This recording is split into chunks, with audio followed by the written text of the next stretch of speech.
Hi guys, তো গ্রামে এসে গেছি, বেশ কয়েকটা দিন হয়ে গেছে। তার মধ্যে আজকে প্রোগ্রাম হলো সন্ধ্যেবেলা মামাবাড়ি যাওয়ার। তো আমরা সবাই চলেও এসেছি বলতে গেলে। এসে দেখি মামি রান্নাবান্না অলরেডি শুরু করে ফেলেছে। বৃষ্টির ওয়েদারে ঠিক হয়েছিল খিচুড়ি খাওয়া হবে, আর মামির হাতের খিচুড়িটাই বেস্ট। তো আমরা এসে দেখি মামি আমাদের জন্য চাউমিন করেছিল। চাউমিনটা খাওয়ার পরেই দেখি মামি খিচুড়ি রান্না করতে বসিয়ে দিয়েছে, আর মামির হাতের খিচুড়িটা জাস্ট বেস্ট হয়, সেটাও আবার মাটির উনুনে।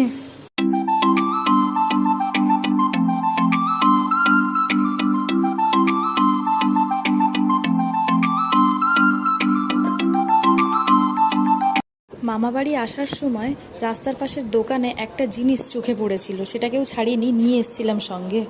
সেটা আর কিছু না, এই স্ট্রয়ের মতো দেখতে জিনিসটা। এর ভেতরে ঝাল মিষ্টি টক একটা মশলা দেওয়া থাকতো, যেটা আমরা খেতাম ছোটোবেলার স্কুলের দিনগুলোতে। পার ডে টিফিন টাইমে এটা আমার ধরা বাঁধা ছিল 1 থেকে 2 পিস। তো যাই হোক, এইসব করতে করতে মামির ওদিকে খিচুড়িটাও হয়ে গেছিলো। সেটা নিয়ে আজকের মতন বাড়ি ফিরে এলাম। চলো নেক্সট ভিডিওতে দেখা হচ্ছে। Bye bye.